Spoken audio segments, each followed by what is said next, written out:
연 4천억 원에 달하는 예산이 쏟아지는데도 국민 말도 국회 말도 정부 말도 감사원 말도 안 들은 대한체육회는 해체되는 것이 맞다고 생각합니다. 금품 수수, 폭력 등의 징계는 감경, 사면복권 할 수 없다고 규정되어 있습니다. 위법 행위를 징계하는 사건이 104건 중에 33건은 징계 처분 내용이 감경할 수 없는 항목에 포함되어 있는 것들인데요. 해당 33건은 징계 양형 기준에 하나도 못 미치게 징계 처분이 되어 있습니다. 혹시 이게 옳은 내용인가요? 네. 왜 그런 결정이 됐는지는 지금 정확히 파악은 지금 안 되어 있습니다. 이런 부분을 혹시 개선시켜야 된다고 또. 예, 그런 부분은 불합리하다고 생각합니다. 근데 항상 우리 체육계의 문제점을 보면 우리 15년 전부터 개선한다고만 했었거든요. 근데 개선한다고 개선되는 게 아니지 않습니까? 우리가 때리라고 해가지고 때렸습니까? 때리지 말라고 했는데 때리는 문제가 생기는 겁니다. 그렇기 때문에 이 부분에서는 어떻게 지키게 할 것인가가 가장 중요한 것 같고요.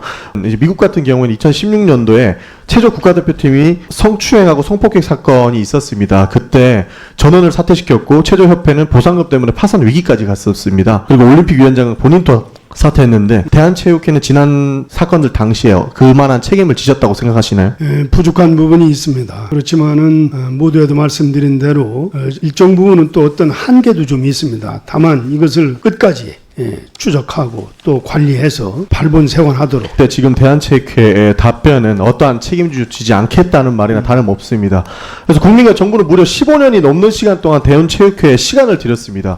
책임질 시간, 자정할 시간. 그러나 그 시간 동안 대한체육회는 바뀌지 못했습니다. 게다가 이런 상황이 생겼음에도 불구하고 어떠한 책임을 지겠다가 아니고 개선하겠다라는 답변밖에 나오지 않았습니다.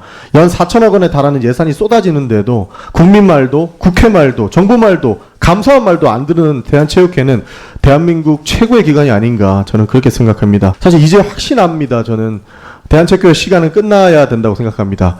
우리 문화체육관광부에서 나온 권고사항대로 대한체육회에서 국가대표 운영을 위한 대한올림픽위원회의 기능을 분리하고 생활체육진흥을 위해서 대한체육회는 해체되는 것이 맞다고 생각합니다. 혹시 이 부분에 대해서 어떻게 생각하십니까?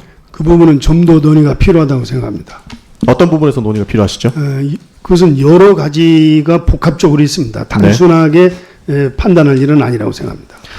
보통 그렇게 대답하시더라고요. IOC 헌장을 이야기하시면서 각국 NOC의 올림픽 운동에 대한 국가 자본 또는 그 밖의 단체가 행사하려는 명백하게 부당한 압력과 침해를 방지하고자 개별 국가의 스포츠 정책 일관화해서 관계하지 않습니다라고 이야기를 했는데요.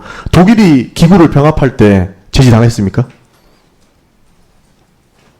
하지는 않았습니다. 우리가 통합할 때 IOC가 제지했습니까? 국민들은 15년을 기다렸고요. 더 이상 대한체육회의 자정 능력을 믿을 수 없다라는 여론이 굉장히 드셉니다. 그렇기 때문에 우리 회장님께서 대한체육회의 해체나 분리에 대해서 다시 한번 생각해 봐 주실 때라고 저희는 생각합니다. 다음 주 월요일 13일이면 대한체육회가 100주년이 됩니다. 2029는 체육개혁의 원년이 되기 위한 특단의 조치가 필요하다고 생각합니다. 저 또한 2년의 문체위 활동을 통해서 체육계의 폭행, 폭언 및 방조, 비리 등의 각종 비외 행위에 대한 만큼은 철저히 발본 원색하도록 하겠습니다.